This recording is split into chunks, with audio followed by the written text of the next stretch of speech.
بەیانیتان باش و سوپاسی هاکەسۆلی و 501 لابز دەکەم بۆ ئەم دەرفەتە کە بەشدار بم ئەمڕۆ. زۆر خۆشحاڵ بووم کە بانگێشتنامەکەم پێگەیشت بۆ ئەم بابەتە، چکە من خۆم زۆر دەمێکە لەو باوەڕەدام کە ئایندەی کوردستان تەکنەلۆژیای زانیاریە، ئایندەی کوردستان ئایتی و ئەو خزمەت گوزاریانەیە کە لە ڕێگای ئایتیەوە پێشکەش بە هاوڵاتیانەکرێن.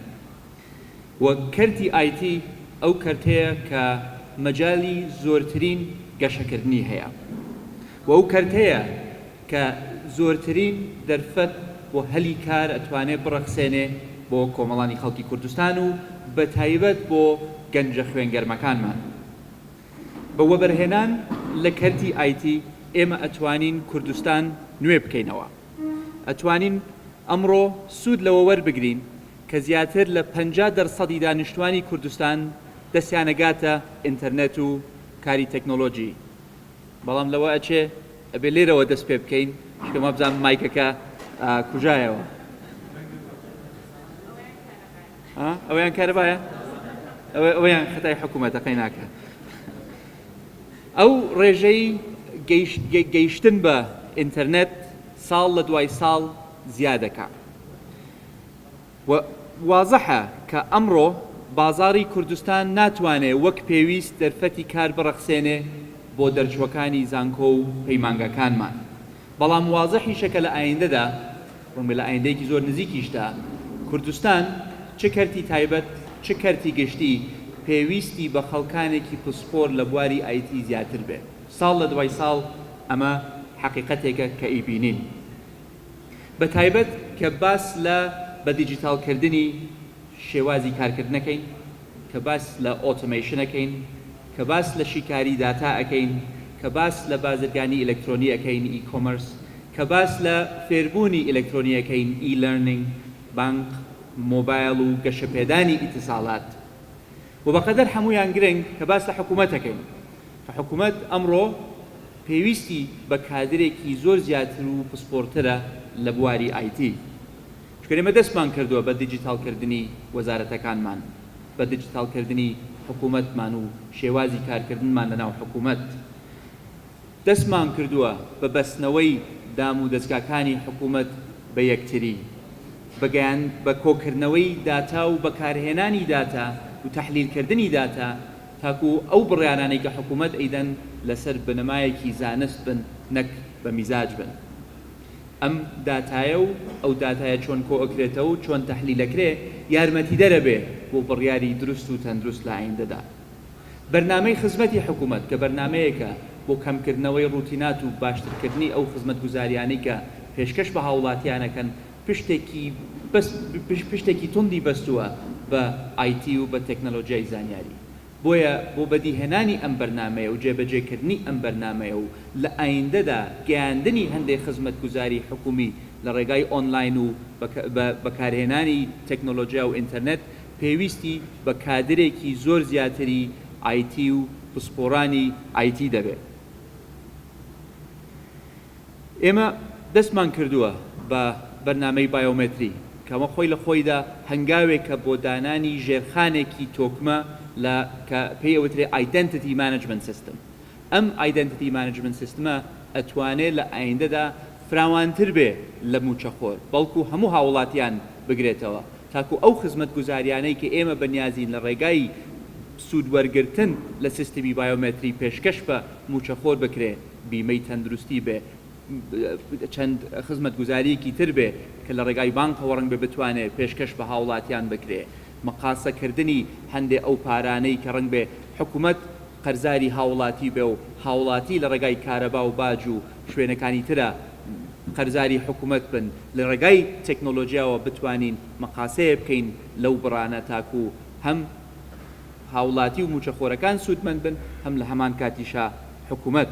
ئەمە پێویستی بە کادرێکی زۆر زیاتر لە ئێستای پسپۆر لە بواری ئایتی دەبێت کە ئێمە ئێستا پرۆسەی باج، پرۆسەی کۆکردنەوەی ڕسومات، پرۆسەی کۆکردنەوەی داهات بە دیجیتاڵەکەین. بێگومان کەرتی تایبەتیش ئەبێ خۆی بگونجێنێ لەگەڵ ئەم حەقیقەتە.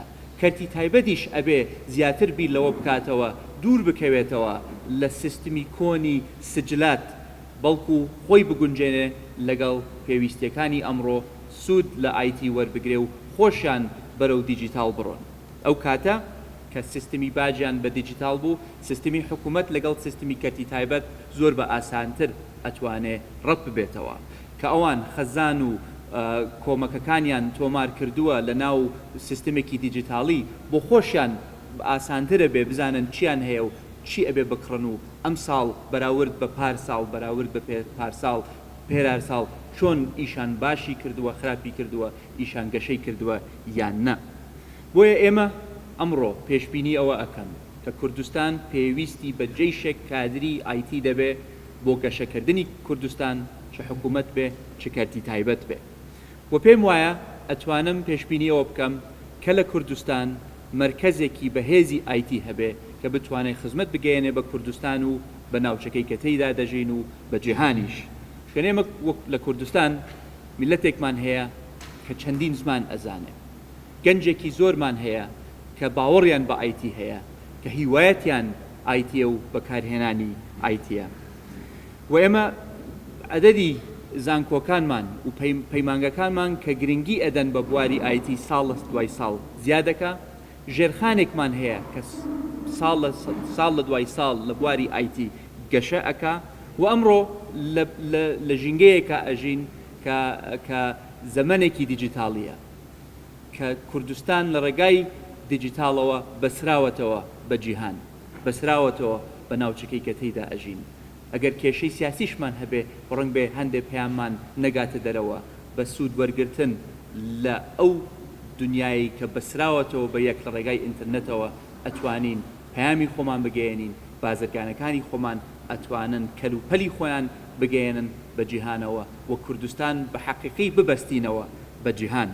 بۆیە ئەو ناوەندی ئایتیە، ئەو ئایتی هەبەی کە ئەتوانین ئەلێرە لەم کوردستانە دروستی بکەین، سوودی زۆرە بێ بۆ کوردستان، سوودی زۆرە بێ بۆ گەشەکردنی کوردستان، بۆ گەشەکردنی ئابووری کوردستان، بۆ زیادکردنی هەلیکار لە کوردستان، بۆ بەهێزکردنی کەرەستەی حکومڕانی لە کوردستان و بەهێزکردنی بازاڕی کوردستان و بەستنەوەی بازاڕی کوردستان بە عێراق و بە ناوچەکە و بە جیهان. بەڵام هەندێک هەنگاویش هەیە کە ئەبێ ئەنجامی بدەین بۆ بەدیهێنانی ئەو خەونە، ئەبێ هەندێک لە یاساکانمان نوێ بکەینەوە، بیان گونجێنین لەگەڵ ئەم سەردەمەیە.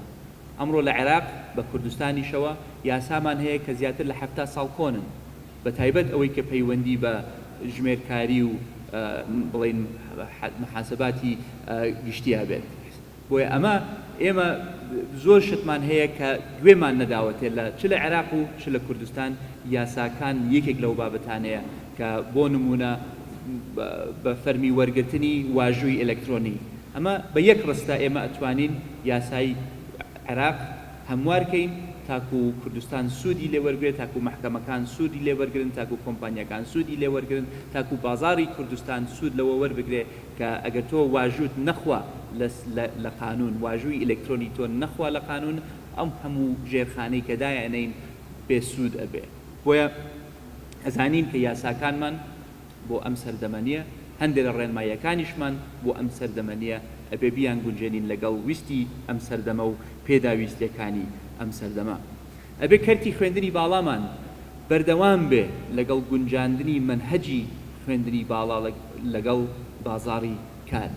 ئەبێ لە کەرتی پەروەردە بەعام لە تەمەنێکی زۆر کەمتر لە ئێستا گەنجەکانمان، فێرخواز و قوتابیەکانمان بگەنە کۆمپیوتەر و شارەزایەکی باشتریان هەبێ لەگەڵ کۆمپیوتەر و بەکارهێنانی ئامێری ئەلکترۆنی.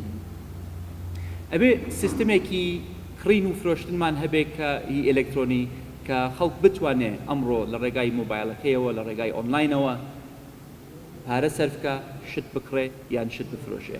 دەستخۆشی لە کۆمپانیایەکی وەکو ئاسیا سێڵەکەم کە ئاسیا حەواڵەی پێشکەش کردووە و هیتریش هەن کە ئەو جۆرە خزمەتگوزارییان پێشکەش کردووە.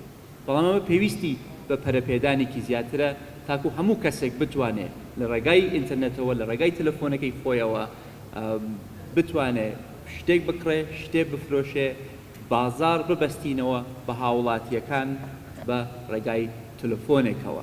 ئەمە پێویست ناکە ئێمە سیستمی بانقی بە سەرتاسەری سیستمێکی نوێ دامەزرێنی.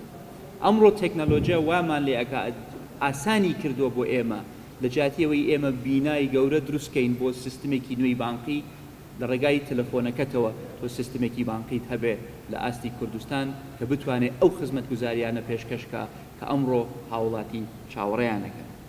بۆیە دروستکردنی ئەم ناوچەی تەکنۆلۆژیانە ئەو فراغانە پڕەکاتەوە.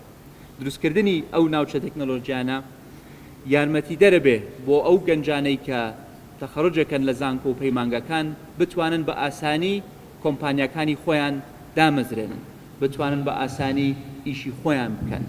ئەو ناوچەی تەکنۆلۆژیا یان تێک زۆن یان ئایتی هەب ئەتوانێ وا بکەین سیستمێک دروستکەین کە ئەو کۆمپانیانەی کە لەوێ کارەکەن دوور بن لەو ڕوتیناتەی کە ئەمڕۆ قورسیەکا بۆ ئەوە یەکێک کۆمپانیایەکی خۆی دامەزرێنێ و ئیشی خۆی بکات. ئەم ناوچانە ناوچەیەکە بن بۆ ئاڵوگۆڕی بیرروڕا، ئەم ناوچانە ناوچەیەکە بن بۆ گەشەپێدانی تواناکان و ئەوەی کە لێرە ئەگونجێ کە لاب ئەیکا لێرە وەکو پێی ئەڵێن ئینکیوبیشن کە وەکو پاراستنێکە بۆ ئەو کۆمپانیایی کە تازە دائەمەزرێت تاکو بچێتە سەرپەی خۆی ئەتوانین فراوانتر لە ئێستا بڵین بە علمی تر لە ئێستا پەرەی پێ بدەین تاکو مەجال بین خەڵک بتوانێ ببێ بە خاوەن کۆمپانیای خۆی ببێ بە خاوەن خەونی خۆی و بەرداهات و بەرهەمی خۆی. ئێمە لە حکوومەت پێشبینی ئەوەکەین کە ئەم ناوچانە یارمەتیدەرێکی زۆر بن بۆ بەدیهێنانی ئامانجەکانی خۆمان کە زیادکردنی هەلیکار و باشترکردنی گوزەرانی خەڵکە کە ئێمە بەرەبەرە قۆناغە ناخۆشەکان تێ ئەپەڕێنین و قەیرانەکان تێ ئەپەڕێنین و ئێستا لە قۆناغێکین کە حکوومەتێکی نوێ پێکەهێنین لە هەرێمی کوردستان و هیوادارم ئەم حکوومەتە نوێیە پەیوەندیەکی باشتر و بەهێزتری هەبێ لەگەڵ ئەو حکوومەتە نوێی کە لە عێراق خەریکە بە تاوەتی پێک دێ. من گەشبینم لەوەی کە ئێمە ئەتوانین دوورکەوینەوە لە قەیرانەکان، گەشبینم لەوەی کە ئێمە ئەتوانین حکوومەتی داهاتوو هەر کێیەک بێ گرنگیەکی زیاتر بدا بە تەکنۆلۆژیا، گرنگیەکی زیاتر بدا بە بوژانەوەی بازاڕ، گرنگیەکی زیاتر بدا بە بەستنەوەی مرکزی فێرکردنی کوردستان بە بازاڕەوە، گرنگیەکی زیاتر بدا بە ژێرخانی تەکنۆلۆژیا چونکە تەکنۆلۆژیا ئایندەی گەلەکەمانە، گرنگیەکی زیاتر بدا بە ئەم بیر و بۆچوونە نوێیانە تاکو خەڵک بتوانێت ببێ بە خاوەن خەون و کۆمپانیای خۆی، ببێتە خاوەن داهاتی خۆی و چیتر پشت نەبەستێ بە حکوومەت تاکو بە خێوی بکە. و ئەو سەکتەرەی کە ئەتوانێت ئەم ئامانجە بێنێتە دی سەکتەری ئایتیە، ئەو سەکتەرەی کە ئەتوانێت کوردستان ڕزگار کە لە ئەم دۆخەی کە ئێستا تێدایەتی سەکتەری ئایتیە، ئەو سەکتەرەیە کە ئەتوانێت وا بکە خەڵکی وەکو ئێوە کە هەمووتان هیوایەتێکتان هەیە لە بواری ئایتی، ئەو هیوایەتان بگوازێتەوە لە هیوایەت بۆ پیشە، ئەو خەونەتان چیتر خەون نەمێنێ ببێ بە پرۆژەکەشتان پرۆژە نەبێ ببێ بە واقعی، ببێ بە شتێکی بەرجەستە کە جێی دەستان دیار بێ کە ببن بە بەشێکی ئەساس لە دامەزراندنی سیستمێکی حکومڕانی و سیستمێکی کارگێڕی و سیستمێکی بازاڕی ئەلکترۆنی گونجاو بۆ ئەم سەردەما کە ڕزگارمانەکە لە سجلات. من یەک نمونەی خۆمتان بۆ باسەکەم. چەند ساڵێک لەمەو پێش ڕقابەی مالی کوردستان هاتن وەکو کەشفێکی عام بڵێن وردبینی لە ئۆفیسەکەی من بکەن. هاتن دووسێ هەفتە هاتنە لام و منیش هەموو شتەکانم دانێ وتم ئەمە داهاتمانەوە، ئەمە خەرجیەکان بەم شێوەیە. و دوای 2 هەفتە هاتنەوە بۆ لام ڕاپۆرتەکەی خۆیانیان پێشکەش کرد، وتیان یەک مخالفەت کردووە. وتم خێرە چییە؟ ڕۆحم چوو، وتم شتێک نەبێ دوای سبەینێ هەیامان بچێ. وتیان وەڵا تۆ سیستمێکی ئەلکترۆنی بەکارهێنی بۆ حساباتی خۆت. وتم وتیان ئەوە مخالفی قانونە. وتم چی بکەم؟ وتیان تۆ بێ سجل بەکاربێنی. سجل ئەو دەفتەرە گەورانەیە کە ئەمەندەیە کە ئەبێت تۆ دانیشی بە قەڵەم هەرچی داهات و خەرجی خۆت لەناو ئەم سجلە تۆمارکەی. طبعاً لەوێش ڕخنیان لە ستافەکەی من گەروتیان ئەوە ستافەکەی خۆت ئەبێ ئەمە بزانێ و چۆن هێشتویانە ئەمە ڕووباوتم وڵە خەتای ستافەکەم نییە، خەتای خۆمە.